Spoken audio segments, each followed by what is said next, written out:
प्यारे विद्यार्थियों, आज हम लोग कक्षा 10 संस्कृत के एक महत्वपूर्ण चैप्टर और कारक विभक्ति प्रकरण से अद्वितीय विभक्ति का एक सूत्र लेते हैं और उसी की व्याख्या करेंगे। उसी को आप लोग समझिए।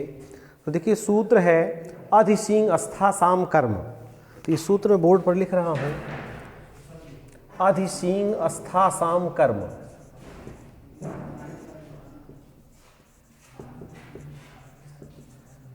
अधिसिंग अस्था साम कर्म। तो ये द्वितीय विभक्ति का महत्वपूर्ण सूत्र है और परीक्षा में इस सूत्र से प्रश्न बनने की पूरी संभावना भी रहती है। तो देखिए, ये सूत्र कह क्या रहा है। तो इस सूत्र में माने अधि एक उपसर्ग है, अधि उपसर्ग है और इसमें सींग, अस्थाय और आस ऐसी तीन धातुएं हैं। तो आप देखिए, अधि क्या है, इसमें अधि आपका उपसर्ग है, अधि उपसर्ग है। उपसर्ग हम लोग जानते हैं कि संस्कृत में 22 उपसर्ग हैं। तो 22 उपसर्गों में से एक उपसर्ग अधि है और ये इसमें धातुएं हैं सींग, अस्थाय और आस। तो एक धातु है सींग, या जिसे को हम सी धातु कहते हैं। सी माने सोना, सींग धातु इसका अर्थ होता है भैया सोना। और सोना माने सोना चांदी वाला ये सोना नहीं है, सोना वो जो सोना जागना उससे संबंधित वाला सोना है। और अस्था धातु है, अस्था माने ठहरना या रुकना, और बैठने के लिए भी इस धातु का प्रयोग किया जाता है। तो अस्था धातु है। और एक धातु है आस। तो आस धातु है और इसका माने होता है बैठना। तो देखिए, इसमें सींग धातु जो है ये आत्मनेपदी धातु है और अस्था धातु जो है इसका तो परस्मैपदी में रूप चलेगा, लेकिन आस धातु भी आत्मनेपदी है। तो इस सूत्र को यदि हम पढ़ना चाहें तो सबसे पहले ये चीज़ तो कि ये जो धातुएं हैं इनका रूप हमको आना चाहिए। और यदि इनका हम लट लकार का रूप भी नहीं जानते हैं तो एक भी उदाहरण हम इसके ना समझ पाएंगे ना बता पाएंगे। तो सबसे पहले आप देखिए, सींग धातु का रूप कैसे चलेगा, और या फिर अस्था धातु का रूप कैसे चलेगा, या फिर आस धातु का रूप कैसे चलेगा।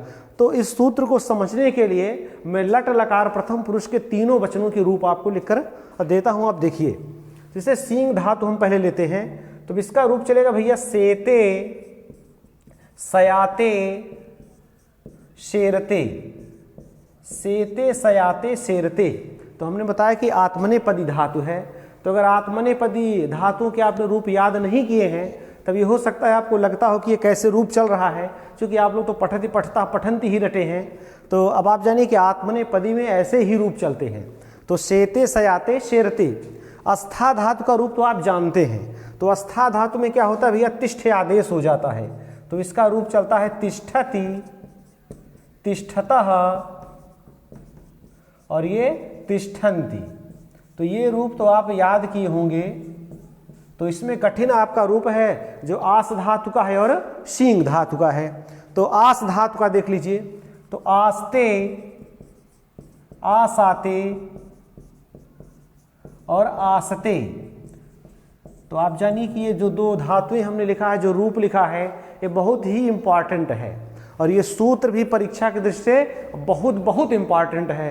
परीक्षा माने हमेशा ही इस सूत्र से प्रश्न, अगर द्वितीय विभक्ति का सूत्र कोई आएगा तो आप जानिए कि पूरा इसमें से उम्मीद है कि इसमें से आएगा प्रश्न। तो इस सूत्र को अच्छे से आप समझ लें, इसमें है भी कुछ नहीं, केवल आपको ये रूप आपको थोड़ा सा रटना पड़ेगा कि सेते, सयाते, शेरते, तिष्ठत, तिष्ठतः, तिष्ठन्ति और आस्ते, आसाते, आसते। ये आपको रूप तैयार करना पड़ेगा। इतना तो मैं बता दे रहा हूं। बहरहाल चाहिए तो कि आप लट लकार पूरा याद कर लें तो अच्छी बात है, लेकिन आपका काम बहरहाल इतने में चल जाएगा। तो ये हो गया। तो देखिए, सूत्र हमने आपको समझा दिया। सूत्र कह रहा है कि यदि आदि उपसर्ग के बाद सींग धातु हो, अस्था धातु हो, आस धातु हो, तो फिर क्या होगा भैया, तो मैंने इस वाक्य के जो आधार की भी कर्म संज्ञा हो जाएगी। ये सूत्र क्या करेगा, आधार की कर्म संज्ञा करेगा।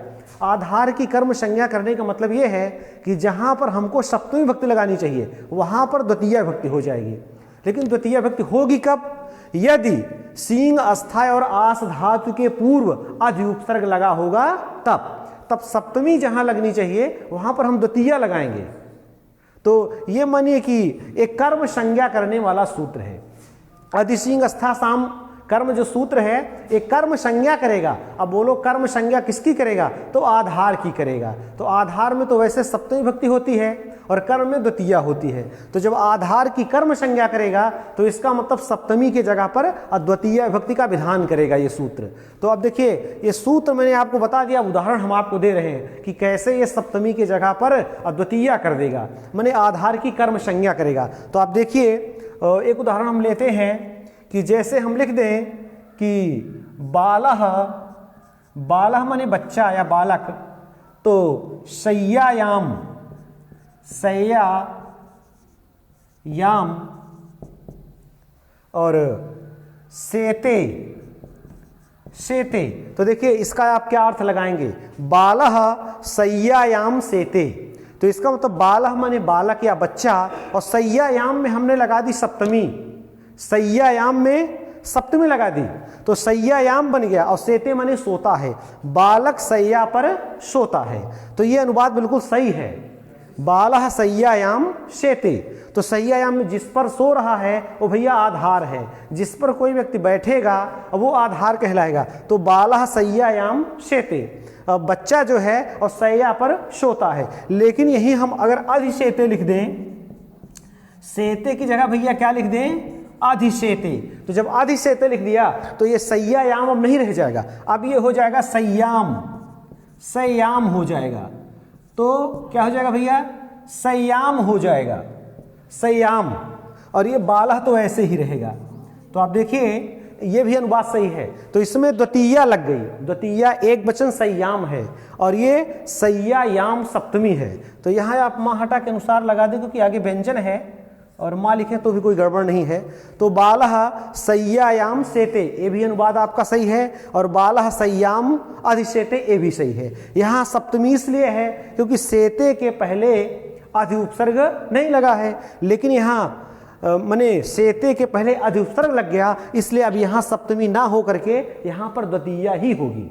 तो आप समझ गए होंगे कि अगर सींग धातु का सेते है अब इसके पहले अधि उपसर्ग लग गया है तो जहां सप्तमी होनी थी वहां पर हमने कौन सी भक्ति कर दी? द्वितीया कर दी। तो ये सेते का उदाहरण आपने देख लिया। एक उदाहरण और देखिए, थोड़ा सा इसको हम मिटा दे रहे हैं। तो देखिए अस्था धातु का उदाहरण आप देखिए, अस्था धातु का। तो अब लिख लेंगे जैसे कि मुनि ही, मुनि ही और शिलायाम, क्या लिख दिया? शिलायाम ना, और तिष्ठति हमने लिख दिया मुनि ही शिलायाम तिष्ठति। तो शिलायाम में कौन सी भक्ति आप जानेंगे? ये सप्तमी है, सप्तमी भक्ति हमने लगाई है। तो शिलायाम तिष्ठिति माने मुनि ही, जो शिला माने चट्टान या पत्थर, ऐसे पत्थर पर बैठे हैं, बैठता है। मुनि पत्थर पर बैठता है, शिला पर बैठता है। लेकिन यही तिष्ठति की जगह पर हम अधितिष्ठति अगर लिख दें, अधितिष्ठति अगर हम करना चाहें तो अब देखिए शिलायाम नहीं होगा, अब शिलाम हो जाएगा ये। अब यहाँ पर द्वितीया हो जाएगी, क्या हो जाएगा ये? शिलाम। तो शिलाम और ये मुनि तो ऐसे ही रहेगा। तो क्या हमने लिख दिया भैया? मुनि ही शिलाम अधितिष्ठति। तो इसका भी वही अर्थ है जो इस वाक्य का है, लेकिन यहाँ पर अद्वितीया लग गई। अद्वितीया लगने का एक ही कारण है कि तिष्ठति के पहले अधि उपसर्ग आ गया। अगर अधि उपसर्ग नहीं आएगा तब तो सप्तमी रहेगी, लेकिन अगर अधि उपसर्ग आता है तो सप्तमी की जगह पर द्वितीया हो जाएगी। तो मुनि ही शिलायाम तिष्ठति ये बिल्कुल सही है, लेकिन अगर मुनि ही अधितिष्ठति हमको लिखना हो तो फिर शिलायाम आप नहीं लिखेंगे, फिर आपको शिलाम ही लिखना पड़ेगा, अद्वितीया का प्रयोग करना पड़ेगा। तो एक धातु मुनि और बची है आस धातु, तो आप इसी में प्रयोग कर लीजिए आस का भी। तो जैसे हम लिख दें कि मुनि ही भैया शिलायाम, मुनि ही शिलायाम और आस्ते लिख देते ना, आस्ते, आस्ते। तो अब मुनि जो है शिला पर बैठता है, ऐसा हो गया। तो शिलायाम यहाँ पर सप्तमी अभी तो है, क्योंकि ये आधार है भाई, जिस पर बैठेगा आधार है, उसमें सप्तमी होनी चाहिए। लेकिन यही आस्ते के पहले यदि हम अधि उपसर्ग लगा दें तो जो शिलायाम है अब यहाँ पर आपको द्वितीया करना होगा। तो जैसे हम देखें अध्यास्ते, इसको करेंगे आदि उपसर्ग जोड़ेंगे तो क्या बन जाएगा भैया, अध्यास्ते बन जाएगा। अब देखिए, अब शिलायाम आप नहीं लिख पाएंगे, अब आपको शिलाम लिखना पड़ेगा, शिलाम, और मुनि ही शिलाम अध्यास्ते, ये आपका अनुवाद हो जाएगा। तो कहने का केवल इतने मतलब है कि सींग धातु, अस्था धातु और आस धातु, ये तीन धातु, केवल तीन धातुओं की बात हो रही है। इनके पहले यदि अधि उपसर्ग आ जाए तो फिर सप्तमी भैया नहीं होगी, फिर आपको द्वितीया ही होगी। आधार में यद्यपि होती है सप्तमी, लेकिन सप्तमी का ये विरोध करेगा, सप्तमी नहीं होगी, फिर वहां पर द्वितीया होगी। और जिसका हमने आपको उदाहरण बताया कि देखो ये लिख दिया हमने कि मुनि ही शिलायाम तिष्ठति, तो शिलायाम जब आदि उपसर्ग नहीं लगा है तो देखिए हमने सप्तमी लगाई है, लेकिन जैसे अधितिष्ठत हुआ देखिए हमने बदल दिया, अपना शिलाम कर दिया, इसमें द्वितीया कर दिया। ऐसे ही देखिए आस्ते का जब उदाहरण बताए तो जब देखिए आस्ते है, आदि उपसर्ग नहीं लगा है, तो हमने देखिए यहाँ सप्तमी लगाई है, शिलायाम, मुनि ही शिलायाम आस्ते। लेकिन जैसे ही आदि उपसर्ग लगा तो हमने देखिए शिलायाम को बदल दिया, शिलाम कर दिया, द्वितीया यहाँ पर कर दी। तो ये सूत्र भैया यही बात बताता है कि अगर आदि उपसर्ग के बाद सींग, अस्था और आस धातुएं आ जाएं तो फिर हमेशा आधार में अद्वितीया ही होगी, उसमें सप्तमी नहीं होगी।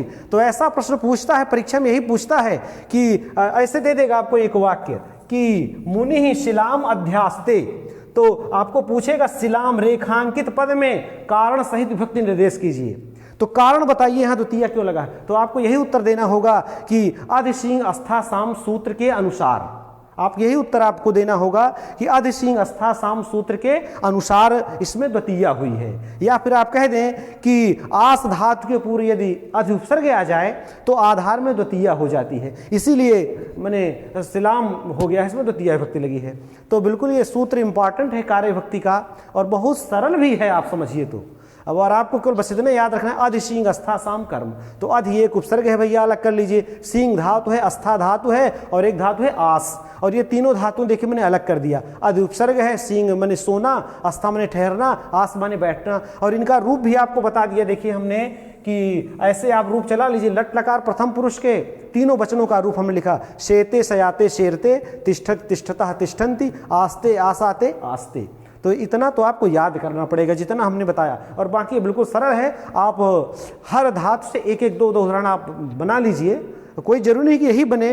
अब मुनि शिलायाम, आप कहीं भी बैठ जाए, आप स्वयं अपने ऊपर उदाहरण बना लीजिए ना कि मैं कुर्सी पर बैठा हूं ना, तो ऐसा बना लें कि जो बालकः आसंदिकायाम, आसंदिका माने कुर्सी, आसंदिकायाम तिष्ठति, और ऐसा बना लीजिए। लेकिन जब अधितिष्ठत करें तो आसंदिकाम बना लें, द्वितीया लगा लें। कोई जरूरी नहीं है कि शिला ही आप ढूंढें आधार के लिए, कोई भी चीज़ जिसकी संस्कृत आपको आती हो।